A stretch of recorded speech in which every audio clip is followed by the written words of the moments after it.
Europe 1, le grand direct de l'actu. Jean-Marc Morandini.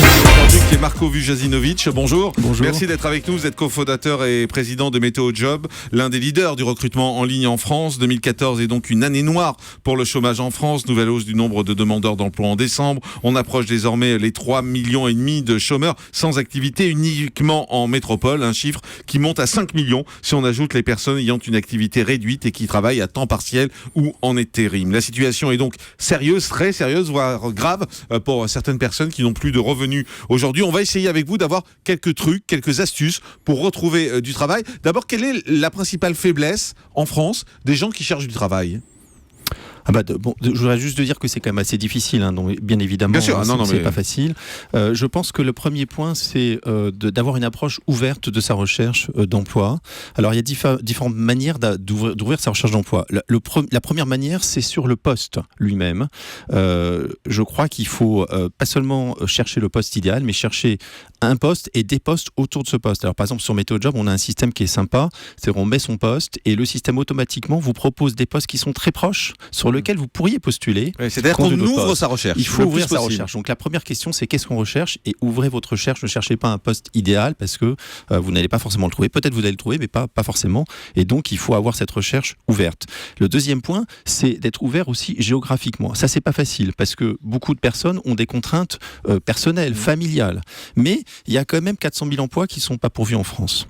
Ça paraît toujours incroyable quand on a ce chiffre. Alors, il y a 400 000 emplois qui ne sont pas pourvus en France, alors qu'il y a 5 millions de chômeurs quasiment si on accumule toutes les catégories. Il y a 400 000 emplois non pourvus. Alors, il y a à la fois des postes qui sont pénuriques, c'est-à-dire sur lesquels il n'y a pas de candidats, de manière globale en France. Par exemple, dans le commercial, il y a 150 000 postes de commerciaux non pourvus. Dans l'informatique, dans nombreux postes de techniciens spécialisés. Bon, alors moi, ce que je recommande là-dessus quand même, c'est même si on a ces contraintes, je pense que ça vaut le coup si on ne trouve pas dans sa région, autour de soi, il faut quand même se poser la question.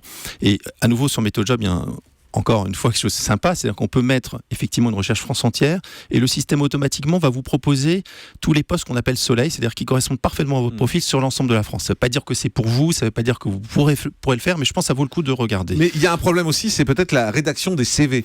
Alors, évidemment, le CV, c'est très important. Parce que c'est la clé d'entrée, au fond. Alors, effectivement. D'ailleurs, je voudrais dire quelque chose, c'est très important de parler du CV. Parce que je crois qu'il y a des gens qui parlent, ou qui donnent des conseils, ou qui expliquent qu'il ne va plus y avoir de CV. Aujourd'hui, il y a des CV. Le CV, c'est obligatoire pour la recherche d'emploi. Et malheureusement, je dirais qu'il y a à peu près 4 CV sur 10 qui sont mal rédigés, tout simplement. Dans le CV, ce qui compte, c'est le fond et la forme. Donc, alors, expliquez-nous, les règles de base pour faire un bon CV, c'est quoi ? Déjà, il faut qu'il n'y ait pas de faute d'orthographe. Donc, ça paraît évident. Il y a un problème de forme.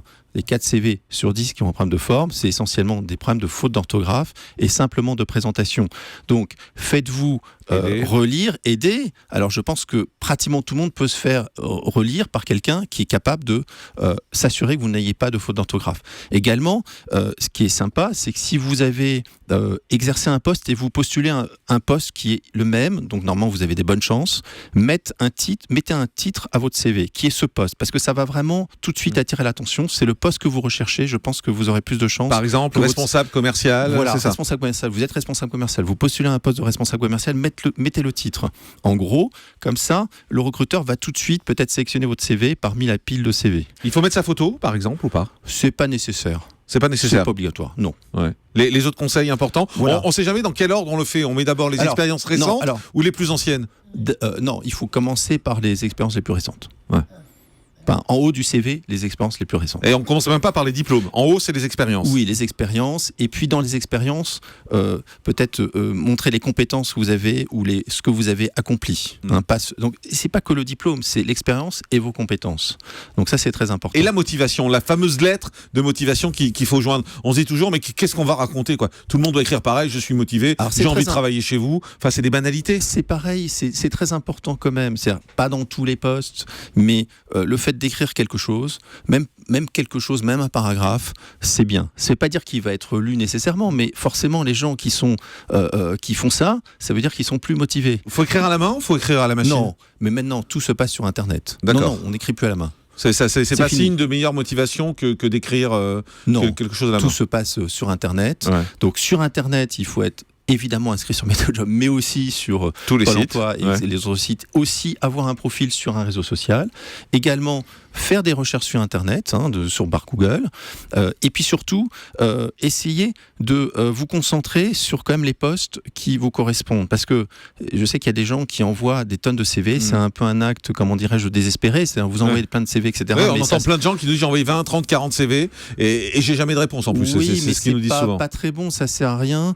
Et puis je pense que c'est pas super motivant de pas avoir de réponse. Donc je pense qu'il vaut mieux essayer de bien postuler, faire une petite lettre de motivation, etc. à 15 postes, que envoyer son CV à 100 postes qui n'ont pas de rapport avec son profil. Alors, je l'ai dit, il y a 5 21 000 à peu près personnes qui sont aujourd'hui au chômage, à la recherche d'un emploi de façon permanente ou pas. Et j'ai vu une interview de vous disiez les jeunes aujourd'hui qui sortent de l'école ne veulent pas faire de commercial. Ça, c'est incroyable parce qu'on recherche beaucoup de monde dans le commercial. Ils veulent pas faire de commercial, ils veulent tous faire du marketing. Tout à fait. Expliquez-moi. Ah bah ça c'est culturel, je pense parce que c'est dévalorisé le commercial aujourd'hui. Oui. Tout à fait. Voilà, je pense qu'on est aux États-Unis, c'est très bien valorisé. En France, c'est pas valorisé. D'ailleurs, ça rejoint un autre point, c'est l'entretien d'embauche, qui est un élément extrêmement important dans le processus de recrutement. Et il faut se préparer pour l'entretien d'embauche. Comment on se prépare un entretien d'embauche ? Et les Français ne sont pas préparés pour l'entretien d'embauche. Les Américains le sont parce qu'ils savent se vendre. Les Français ne savent pas se vendre. Il faut. Mais se vendre, ça veut dire qu'il faut faire sa promo. Mais il faut dire je suis bon, je suis le meilleur. C'est moi qu'il vous faut pour ce poste. Il faut être aussi clair que ça. Il faut pas en faire trop. Mais il faut essayer de réfléchir on a chacun des points forts, on a chacun des accomplissements, on a chacun des qualités, des compétences, et je pense qu'il faut être prêt à en parler. Il faut pas se survendre pour autant, mais il faut quand même se valoriser. Il faut apprendre, il faut écrire un petit texte de présentation qu'on a en tête pour pas se faire piéger, par exemple. Ce qu'on a fait, nous, sur Météo Job, c'est qu'on a fait un produit gratuit. J'encourage tout le monde à le faire d'ailleurs. On y a, parce que c'est un point très important d'entretien d'embauche, et ce produit-là, ça permet aux gens effectivement de se préparer pour ces entretiens et de réfléchir en avance à comment il se présente. Voilà donc pour ces petits conseils qu'on voulait vous donner aujourd'hui après la publication hier des chiffres du chômage qui ne sont pas bons une fois de plus. Donc on voulait essayer de vous donner quelques pistes, quelques astuces si vous faites partie de ces gens qui galéraient et qui avaient des problèmes pour trouver des emplois. Merci beaucoup Marko Vujasinovic d'avoir été avec nous. Je rappelle que vous êtes cofondateur et président de Météo Job, l'un des leaders de recrutement en ligne en France. Merci d'avoir été avec nous. Le dernier mot de l'actu, c'est dans un instant. Europe 1, le grand direct de l'actu. Jean-Marc Morandini.